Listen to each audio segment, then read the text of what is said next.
Hello students, myself Shipra Tyagi from Suraj School Rewadi, PCT Biology. Students, today I am going to discuss the second chapter of class 10th, that is control and coordination. If I am talking about this chapter, related to this chapter I represent many videos. Last topic that is reflex action is now. तो इस वाले chapter में हमने काफ़ी कुछ पढ़ लिया है. कंट्रोल कोऑर्डिनेशन में प्लांट्स के अंदर किस टाइप से कंट्रोल हुआ, किस टाइप से कोऑर्डिनेशन हुआ, वो हमने कम्प्लीटली रीड आउट करा. प्लांट के अंदर मूवमेंट वगैरह. देन एनिमल्स की बात करें तो एनिमल्स में ब्रेन के बारे में हमने पढ़ा. स्ट्रक्चर कैसा होता है, 3 पार्ट हैं, fore brain, mid brain, hind brain. काफ़ी इंपॉर्टेंट है बेटा वो. तो उसका स्ट्रक्चर हमने पढ़ा ब्रेन का, उसके हर पार्ट ब्रेन का किस टाइप का फंक्शन परफॉर्म करता है, ये सब हमने पढ़ा. तो इसके बाद हमारा जो एक लास्ट और मोस्ट इम्पोर्टेंट टॉपिक बचता है सेकेंड चैप्टर में से, बोर्ड एग्ज़ाम में मोस्टली इस पे क्वेश्चन आता है रिफ्लेक्स एक्शन पे. तो काफ़ी इम्पोर्टेंट टॉपिक है, बोर्ड के पॉइंट ऑफ व्यू से काफ़ी बार क्वेश्चन आया हुआ है. तो इसको और हम ध्यान से समझेंगे कि रिफ्लेक्स एक्शन क्या होता है. तो आज हम स्टार्ट करते हैं वीडियो रिफ्लेक्स एक्शन के साथ. See what is reflex action. Reflex action ये एक स्पॉन्टेनियस मतलब खुद होने वाला, रैपिड मतलब जल्दी, फास्ट होने वाला, ऑटोनॉमिक, ऑटो मतलब सेल्फ, जो अपने आप को सेल्फ ही गवर्न कर ले, अपने आप ही हो जाए, जिसको किसी स्टिम्युलेशन की, जिसको किसी चीज़ के इंडिकेशन की ज़रूरत ना हो. मैकेनिकल रेस्पॉन्स जिसमें हमारी मसल्स की मूवमेंट इन्वॉल्व हो. तो रिफ्लेक्स एक्शन क्या होता है. रिफ्लेक्स एक्शन एक स्पॉन्टेनियस है, रैपिड है, ऑटोनॉमिक और मैकेनिकल रेस्पॉन्स है to a stimulus acting on a specific receptor without the will of animal. क्या मतलब हुआ कि एनिमल की विल के बिना ही अगर कोई एक्शन हमारी बॉडी में हो रहा है तो that is reflex action. Example blinking of eyes, movement of diaphragm, withdrawal of hand और foot when pinched with a needle. मतलब किस टाइप के मूवमेंट आप रिफ्लेक्स एक्शन में कह सकते हो. सपोज आपको किसी आपके सामने कोई बैठा है, उसने निडल ले रखी है और वो निडल को आपकी आइज़ की साइड ला रहा है. तो आपका ध्यान उसकी साइड नहीं है, लेकिन जैसे ही आपका ध्यान उसकी साइड जाएगा तो विद इन अ सेकेंड आप अपनी आइज़ को या तो क्लोज कर लोगे या फिर आप अपनी नेक की पोजीशन को चेंज कर लोगे. मतलब आप अपनी आइज़ को उस जगह से थोड़ा सा हटा दोगे. ओके. तो अब दूसरा एग्जांपल मैं क्या दे सकती हूँ. आपके हाथ पे एकदम कुछ हॉट ऑब्जेक्ट गिर जाता है, लाइक टी है, कॉफ़ी है. आप टी या कॉफ़ी ले रहे हो, आपके हैंड पे टी या कॉफ़ी गिर जाता है, तो एकदम से आपके हाथ में जो भी कप है या जो भी कोई आपके हाथ में यूटेंसिल्स हैं, आप क्या करते हो, उसको या तो एकदम से रख देते हो या फिर आपके हाथ से वो गिरा देते हो. हॉट या कोल्ड ऑब्जेक्ट होने पे आप इस तरीके का रिएक्ट करते हो. या फिर ब्लिंकिंग ऑफ आइज़, आपकी आइज़ जो है वो कंटिन्यूसली ब्लिंक होती रहती हैं, तो ये भी आपकी मर्जी में नहीं है. तो ये जो सारे मैंने एग्जांपल बताए, ये सारे किस टाइप के एग्जांपल थे कि वो वाले एक्शन जो आपकी मर्जी से नहीं होते हैं, वो वाले एक्शन जो आपकी मर्जी से नहीं होते हैं, स्पॉन्टेनियस होते हैं, खुद होते हैं, रैपिड होते हैं, फास्ट होते हैं, और मैकेनिकल होते हैं जिसमें हमारी मसल्स की मूवमेंट इन्वॉल्व होती है. उस टाइप के बॉडी में सारे एक्शन को रिफ्लेक्स एक्शन कहा जाता है. बॉडी के उस टाइप के सारे एक्शन को रिफ्लेक्स एक्शन कहा जाता है. ओके. तो इसमें काफ़ी इंपॉर्टेंट टॉपिक है ये. 5 नंबर का क्वेश्चन आता है डायरेक्टली. तो path followed by reflex action is known as reflex arc. अब देखो, रिफ्लेक्स एक्शन होगा, आपकी आइज़ थी, आपने आइज़ हटाई, आपको कैसे पता चला कि आपको आइज़ की पोजीशन चेंज करनी है. आपकी ब्रेन में कुछ मैसेज गया, ब्रेन से फिर मैसेज वापस आया, उसने कहा कि चेंज करो, तब आपने, मतलब एक रास्ता था जहाँ से मैसेज आ रहा है और जहाँ से मैसेज जा रहा है. तो एक पाथ फॉलोड हो रहा है. रिफ्लेक्स एक्शन एक पाथ के थ्रू हो रहा है. That path is known as reflex arc. उस पाथ को क्या कहा जाता है, रिफ्लेक्स आर्क. 1 मार्क्स में पूछा जाता है व्हाट इज रिफ्लेक्स आर्क. तो path followed by reflex action is known as reflex arc. तो एक बार हम इसको दोबारा से इसके पाथ के बारे में डिस्कस करते हैं. देखो क्या होता है. सबसे पहले ना स्टिम्युलस रिसीव्ड होते हैं. हमें ना 3 चीज़ें डिटेल पढ़नी होंगी. सबसे पहले तो हमें पढ़ना होगा कि न्यूरॉन्स कितने टाइप के होते हैं. तो मैं आपको एक बार समझा देती हूँ. 3 टाइप के बेटा न्यूरॉन्स होते हैं. 3 टाइप के न्यूरॉन्स होते हैं जो हमारी बॉडी में काम करते हैं। फर्स्ट तो आप ऐसे याद रखो सेंसरी न्यूरॉन होते हैं। दूसरे जो होते हैं वो रिले न्यूरॉन होते हैं, जो थर्ड होते हैं वो मोटर न्यूरॉन होते हैं। ठीक है, अब क्या होगा, रिफ्लेक्स एक्शन का पाथ कई बार एग्जाम में पूछा जाता है। तो सेंसरी का काम क्या होता है, स्टिम्युलस को रिसीव करना। अब आपके हाथ पे कुछ भी गर्म या ठंडा गिरा है तो आपकी बॉडी ने उस चीज़ को रिसीव करा है ना, तो रिसीव करने का काम है सेंसरी न्यूरॉन का। रिले न्यूरॉन जो होते हैं ये हमारे ब्रेन में प्रेजेंट होते हैं या फिर स्पाइनल कॉर्ड में प्रेजेंट होते हैं, और इनका काम होता है मैसेज को रीड करने का। आपने जो भी मैसेज दिया अपने ब्रेन को, स्पाइनल कॉर्ड को, वो इस मैसेज को रीड करते हैं। मोटर न्यूरॉन का काम होता है रेस्पॉन्स करने का, मैसेज को वापस लेके जाते हैं और रेस्पॉन्स करते हैं कि ये चीज़ करानी थी और ये चीज़ नहीं करानी थी। अब एक बार समझो इस चीज़ को। सबसे पहले स्टिम्युलस रिसीव्ड कौन करेंगे, बॉडी में जो रिसेप्टर्स प्रेजेंट है, जैसे आपकी स्किन है, आपकी स्किन ने रिसीव करा कि गर्म था, ठंडा था, या आपको किसी ने कुछ पिंच किया तो वो रिसीव हुआ। अब वहाँ से रिसीव करके सेंसरी न्यूरॉन ने कहाँ दिया मैसेज, स्पाइनल कॉर्ड को और ब्रेन को। स्पाइनल कॉर्ड और ब्रेन के अंदर क्या था, रिले न्यूरॉन था, उन्होंने रीड आउट किया और उन्होंने रीड आउट करके मैसेज वापस भेज दिया, किसकी हेल्प से, मोटर न्यूरॉन्स किसको आगे दे देते हैं, इफेक्टर क्या हो सकता है, इफेक्टर कोई भी मसल्स हो सकती है जो मूवमेंट करती है। तो इस तरीके से रिफ्लेक्स एक्शन पॉसिबल होता है। अब इस रिफ्लेक्स एक्शन से यहाँ से क्वेश्चन आता है, तो आप कैसे याद रखोगे कि सबसे पहले देखो 3 आपको न्यूरॉन्स याद रखने पड़ेंगे, सेंसरी, रिले एंड मोटर। मैं आपको इसको शॉर्टकट में याद करना बता देती हूँ। स्टिम्युलस को रिसीव करने का काम, स्टिम्युलस को सबसे पहले सेंस करने का काम, पता लगाने का काम सेंसरी का है। ठीक है, सेंसरी आगे भेजता है रिले कहाँ होते हैं, जहाँ रीड का काम होता है। रीड का काम कहाँ होगा, ब्रेन में या स्पाइनल कॉर्ड में, तो R4 रिले, R4 रीड। तो रिले न्यूरॉन कहाँ होंगे, ब्रेन में या स्पाइनल कॉर्ड में, काम करेंगे रीडिंग का। ठीक है, मोटर न्यूरॉन्स कहाँ होंगे, मसल्स में। M4 मोटर, M4 मसल्स ही तो आपका हाथ है। आपके हाथ पे कोई गर्म ऑब्जेक्ट गिर जाता है तो आप अपने हाथ को पीछे हटाते हो। आपने हाथ को पीछे हटाने में आपकी मसल्स ने ही तो मूवमेंट करी, तो जो मोटर न्यूरॉन्स हैं वो मसल्स में प्रेजेंट होंगे। तो आप कैसे याद रखोगे, स्टिम्युलस को रिसीव करने का काम, किस चीज़ को रिसीव हो रहा है, स्टिम्युलस को, या फिर कह सकते हो सिग्नल को लेने का काम S4 सिग्नल, S4 सेंसरी। फिर रीड करने का काम R4 रीड, R4 रिले। फिर रेस्पॉन्स करने का काम मोटर एंड मसल्स। तो इस टाइप से पूरा का पूरा रिफ्लेक्स एक्शन फॉलो होता है। ओके, और रिफ्लेक्स एक्शन में हमें ये याद रखना है कि रिफ्लेक्स एक्शन किस तरीके से होता है, रिफ्लेक्स एक्शन की डेफिनेशन क्या है और रिफ्लेक्स एक्शन की ज़रूरत क्या पड़ती है।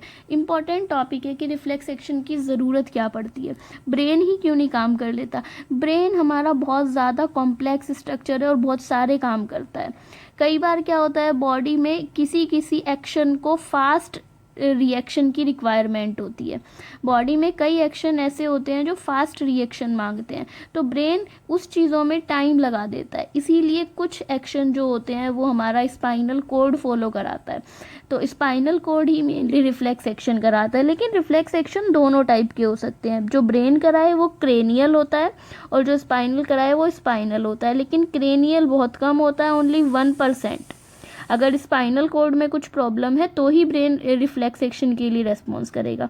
अदरवाइज हमारे जितने भी रिफ्लेक्स एक्शन होते हैं वो हमारी spinal cord, 99% reflex action take place by spinal cord. Okay, तो ये याद रखना, what is reflex action, what is reflex arc. इसमें 3 न्यूरॉन्स का रोल है, सेंसरी न्यूरॉन का, रिले न्यूरॉन का एंड मोटर न्यूरॉन्स का। नेक्स्ट आता है क्या ज़रूरत थी, सिग्निफिकेंस क्या था रिफ्लेक्स एक्शन का। Check overloading and overtaking of brain, मतलब वही कि ब्रेन के पास बहुत कॉम्प्लेक्स स्ट्रक्चर है तो ओवरलोडिंग रहती है, तो उसकी ओवरलोडिंग ब्रेन की ओवरलोडिंग को कम कराने में भी रिफ्लेक्स एक्शन हेल्प करता है। Result in quick response, fast response देने का जहाँ काम आता है वहाँ रिफ्लेक्स एक्शन होता है। तो ये नेक्स्ट एक क्वेश्चन है, एनसीईआरटी क्वेश्चन है, difference between reflex action and walking. देखो रिफ्लेक्स एक्शन जो होता है इनबोर्न होता है, इनबोर्न मतलब कि जन्मजात होता है। आप किसी छोटे बच्चे के पास आप जाओ और आप उसके कान के पास या फिर आप उसकी आइज़ के पास एकदम से कुछ बहुत ज़्यादा शोर करो तो उसकी भी आइज़ जो हो जाती हैं वो ब्लिंक हो जाती हैं। तो उसको किसी ने सिखाया नहीं है, लेकिन ये उसके अंदर इनबोर्न है। तो वो चीज़ क्या है, वो उसका रिफ्लेक्स एक्शन है, इनबोर्न होता है। ऑटोमेटिक एंड इनवॉलेंट्री था। आपके पास कोई निडल ला रहा है, आपकी आइज़ के पास कोई निडल ला रहा है, आप सोच रहे हो कि मैं अपनी आइज़ को ब्लिंक नहीं करूँगा, लेकिन फिर भी आपकी आइज़ ब्लिंक हो जाएगी, तो वो इनवॉलेंट्री है, वो खुद हुआ है, वो इनवॉलेंट्री है। और रिफ्लेक्स एक्शन कभी भी चेंज नहीं होता है, लाइफ टाइम सेम रहता है। लेकिन अगर मैं वॉकिंग की बात करूँ तो वॉकिंग जो होती है वो एक्वायर्ड आफ्टर बर्थ, जन्म के बाद आप चलना सीखते हो, जन्म से पहले चलना सीख के नहीं आते हैं। तो ये एक्वायर किया हमने। कंट्रोल्ड बाय सेरिब्रम, सेरिबेलम, हमने ब्रेन का पार्ट पढ़ा था। सेरिबेलम क्या कंट्रोल करता है, हमारी बॉडी का पोस्चर मेंटेन करता है, इक्विलिब्रियम मेंटेन करता है। तो वॉकिंग में आ जाता है वो सब कुछ। कैन बी चेंज्ड, आपकी जो वॉकिंग है स्टाइल है वो चेंज हो सकता है कभी भी। तो रिफ्लेक्स एक्शन और वॉकिंग का जो डिफरेंस है एनसीईआरटी क्वेश्चन है, आई होप सो समझ आ गया होगा। नेक्स्ट जो टॉपिक आता है डेट इज़ एंडोक्राइन सिस्टम। बेटा लास्ट ही टॉपिक है एंडोक्राइन सिस्टम। इसमें क्या हमें पढ़ना है कि ये जो सिस्टम होता है एंडोक्राइन सिस्टम में मेनली इन्वॉल्व होते हैं हॉर्मोन्स। हॉर्मोन्स क्या होते हैं, हॉर्मोन्स केमिकल सब्सटेंस होते हैं जो ग्लैंड रिलीज़ करती हैं। हमारी बॉडी में मेनली 3 टाइप की ग्लैंड होती हैं, exocrine gland, endocrine gland and heterocrine gland. सबसे पहले जो होती है एंडोक्राइन ग्लैंड। एंडो का मतलब होता है, एंडो मतलब इनसाइड, इनसाइड मतलब डक्ट के अंदर से, डक्ट के अंदर से अगर कोई सब्सटेंस जा रहा है तो वो एंडोक्राइन ग्लैंड होती हैं। हार्मोन्स जो होते हैं वो केमिकल सब्सटेंस होते हैं और हार्मोन्स को ductless gland endocrine gland secrete करती हैं। एंडोक्राइन ग्लैंड होती हैं डक्टलेस, और जो एक्सोक्राइन ग्लैंड होती हैं वो होती हैं विद डक्ट। एक्सोक्राइन ग्लैंड जो होती है वो विद डक्ट वाली ग्लैंड होती है, एंडोक्राइन ग्लैंड डक्टलेस ग्लैंड होती है। और हिट्रो मतलब बोथ, मतलब दोनों टाइप की, जिसमें डक्ट प्रेजेंट है भी और नहीं भी। That type of gland is known as heterocrine gland. ठीक है, तो हार्मोनल कम्युनिकेशन जो हमारी बॉडी में होता है उसको हम केमिकल कम्युनिकेशन बोलते हैं। हार्मोन सिक्रीट होते हैं कौन सी ग्लैंड से, एंडोक्राइन ग्लैंड से। तो अब हमें कुछ हार्मोन्स के बारे में पढ़ना है। बुक में सेम ये टेबल इस टाइप से दी हुई है, आप वहाँ से भी पढ़ सकते हो। मैं इस वाली टेबल के आपको इंपॉर्टेंट क्वेश्चन एक बार रिकॉल करा देती हूँ। हाइपोथैलेमस का दूसरा नाम आपको पता होना चाहिए, मास्टर्स ऑफ मास्टर ग्लैंड। कहाँ प्रेजेंट होती है, ब्रेन का जो डायंसीफेलोन पार्ट था वहाँ थी। क्या काम करती है, रिलीजिंग हार्मोन और इनहिबिटिंग हार्मोन। कोई बॉडी के अंदर कोई भी हार्मोन रिलीज़ कराना हो या इनहिबिट कराना हो, वो स्टिमुलेट कराने का काम इसी का होता है।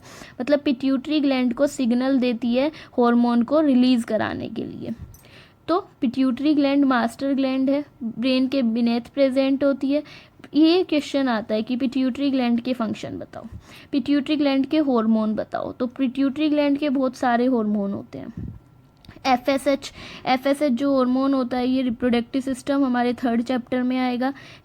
फॉलिकल स्टिमुलेटिंग हार्मोन, ये मेल के अंदर स्पर्मेटोजेनेसिस मतलब स्पर्म फॉर्मेशन और फीमेल के अंदर ओवम फॉर्मेशन, एग फॉर्मेशन में हेल्प करता है।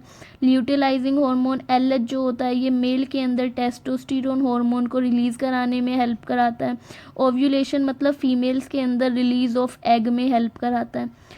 सोमेटोस्टेटिन हार्मोन एसटीएच जो होता है ये प्रोटीन मेटाबॉलिज्म को बॉडी में हेल्प कराता है।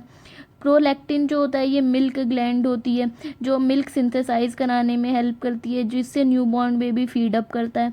ऑक्सीटोसिन यूट्रिन को कॉन्ट्रैक्ट कराता है और मिल्क को रिलीज़ कराने में हेल्प करता है। ऑक्सीटोसिन को बर्थ हार्मोन भी कहा जाता है, क्योंकि ऑक्सीटोसिन क्या कर रहा है, यूट्रिन को contract. Suppose uterus, it is a uterus के अंदर न्यू बॉर्न बेबी प्रेजेंट होता है। जब यूट्रस कॉन्ट्रैक्ट होता है तो कॉन्ट्रैक्ट होगा तो उसको जो इनसाइड न्यू बॉर्न बेबी उसको ऑटोमेटिकली पुश मिलेगा टू कम आउटसाइड। तो यूट्रस के कॉन्ट्रैक्ट होने से जो पुश मिलता है, उसकी पुश के हेल्प से न्यूबॉर्न बेबी को आउटर एनवायरनमेंट में आने में हेल्प मिलती है। That is done by hormone oxytocin hormone. Vasopressin reduce loss of water in urine. Vasopressin क्या करता है, हमारी बॉडी में वाटर के लेवल को मेंटेन करता है। यूरिन के थ्रू बॉडी का सारा वाटर एक्सक्रीट आउट होने से रोकता है, मतलब रीअब्जॉर्प्शन कराता है एक टाइप से। तो पिट्यूटरी ग्लैंड इसमें काफ़ी इंपॉर्टेंट है। पिट्यूटरी ग्लैंड से ये क्वेश्चन पूछा जाता है। नेक्स्ट ग्लैंड आती है पीनियल ग्लैंड। मिलेटोनिन, मिलेटोनिन जो हार्मोन होता है वो स्किन के कलर को रेगुलेट करता है। थाइमस जो ग्लैंड होती है वो थाइमस ग्लैंड हार्मोन सिक्रीट करती है थाइमोसिन। क्या मेंटेन करता है ये मतलब कि थाइमस जो है ना हमारी बॉडी में WBC की फॉर्मेशन कराने में हेल्प करती है। लिम्फोसाइट्स मतलब WBC जो होती हैं उनकी फॉर्मेशन कराने में हेल्प करती है। नेक्स्ट जो ग्लैंड आती है थायराइड ग्लैंड, ये इस टाइप के 3-4 हार्मोन सिक्रीट करती है। इनका काम हमारी बॉडी में फूड का ऑक्सीडेशन और थायरॉक्सिन के लेवल को मेंटेन करना है। ये वाली ग्लैंड इंपॉर्टेंट है एड्रीनल ग्लैंड, ये किडनी के ऊपर प्रेजेंट होती है। काम क्या करती है, 4 हार्मोन रिलीज करती है, ग्लूकोकॉर्टिकोइड, मिनरेलो, एड्रीनेलिन, नॉन एड्रीनेलिन। एड्रीनेलिन और नॉन एड्रीनेलिन इंपॉर्टेंट है। एड्रीनेलिन वाला क्वेश्चन NCERT क्वेश्चन भी है। क्या करता है ग्लूकोकॉर्टिकोइड, ये करता है हमारी बॉडी में ग्लूकोज के मेटाबॉलिज्म को रेगुलेट। मिनरेलोकॉर्टिकोइड मिनरल के मेटाबॉलिज्म को रेगुलेट। एड्रीनेलिन बॉडी में है ना, एड्रीनेलिन जो हार्मोन होता है ये एक टाइप से इमरजेंसी हार्मोन होता है, मतलब एनर्जेटिक हार्मोन होता है। जब हमारी बॉडी एक्साइटमेंट में रहती है, जब हम बहुत ज़्यादा एक्साइट हो जाते हैं तो एड्रीनेलिन हार्मोन सिक्रीट होता है। क्या करता है, इंक्रीज मेटाबॉलिज्म इन एनर्जी कंडीशन, बॉडी के मेटाबॉलिज्म को फास्ट कर देता है। नॉन एड्रीनेलिन ये क्या करता है, एड्रीनेलिन का उल्टा होता है, ये डिक्रीज करा देता है, मतलब हार्ट बीट को रेगुलेट करता है। जब हम बहुत ज़्यादा एनर्जेटिक हो जाते हैं, जब हम बहुत ज़्यादा एक्साइट होते हैं तो हमारी हार्ट बीट इंक्रीज़ हो जाती है, ब्लड प्रेशर बढ़ने लगता है, तो वो सब काम एड्रीनेलिन कराता है। लेकिन उस चीज़ को उल्टा, मतलब उस चीज़ को नॉर्मल कराने का काम, जब हम नॉर्मल रिलैक्स बैठे हैं तो हमारी बॉडी में नॉन एड्रीनेलिन है। लेकिन जब हम एक्साइटमेंट में है या जब हम स्ट्रेस में है, बहुत ज़्यादा टेंशन में है, तब हमारी बॉडी में एड्रीनेलिन हार्मोन सिक्रीट होता है। और क्या क्या चेंजेस होंगे, वही ब्लड प्रेशर चेंजेस हो जाएगा, हार्ट बीट चेंज हो जाएंगी, हमारी जो आईज़ का साइज़ है वो भी चेंज हो जाएगा। तो इस टाइप से जो बॉडी में फंक्शन कराता है वो एड्रीनेलिन है। नेक्स्ट ग्लैंड आती है pancreas, it is also a important gland. Pancreas से क्वेश्चन आता है इंसुलिन एंड ग्लूकागोन का, काफ़ी इंपॉर्टेंट क्वेश्चन है। इंसुलिन क्या काम करता है, इंसुलिन की डेफिशिएंसी से डिजीज़ हो जाती है, डिजीज़ का नाम है डायबिटीज़ मेलिटस। तो इंसुलिन हमारी बॉडी में क्या चीज़ करता है, जिनके अंदर डायबिटीज़ है इसका मतलब उनके अंदर इंसुलिन नहीं है। हमारे अंदर डायबिटीज़ नहीं है, हमारे अंदर इंसुलिन है। तो इंसुलिन काम क्या कर रहा था, इंसुलिन काम कर रहा था जो हम शुगर इनटेक करते हैं उस शुगर को ब्रेक डाउन कर देता है और हमारी बॉडी में शुगर के लेवल को मेंटेन करता है। लेकिन जिनके अंदर इंसुलिन नहीं है उनकी बॉडी में शुगर जो है वो एक टाइप से डिज़ोल्व नहीं होती है और ब्लड में ज़्यादा अमाउंट में शो होती है। तो इंसुलिन का काम होता है ब्लड में शुगर के लेवल को मेंटेन करने का। दूसरा इसका होता है ग्लूकागोन। ग्लूकागोन जो होता है ये रिलीज़ शुगर फ्रॉम लीवर। जब आपकी बॉडी में शुगर कम हो जाती है तो आपकी बॉडी को शुगर देता है, कहाँ से, लीवर। लीवर के अंदर शुगर स्टोर रहती है, वहाँ से रिलीज़ करा के, मतलब ये दोनों एंटागोनिस्टिक होते हैं, उल्टा काम करते हैं। ये क्या कर रहा है, जब बॉडी में ज़्यादा शुगर है तो उसको कम कर रहा है, ये क्या कर रहा है, जब कम है तो उसको ज़्यादा कर रहा है। नेक्स्ट ग्लैंड आती है गोनेट्स। गोनेट्स में आ जाती हैं टेस्टीज, ओवरीज। टेस्टीज का आपको पता है मेल में प्रेजेंट है, ओवरीज फीमेल्स में। सेक्स हार्मोन रिलीज करती है, मेल के अंदर टेस्टोस्टेरोन है, फीमेल के अंदर estrogen, progesterone, relaxin. Testosterone male reproductive hormone है, मेल के अंदर टेस्टीज की फॉर्मेशन कराता है।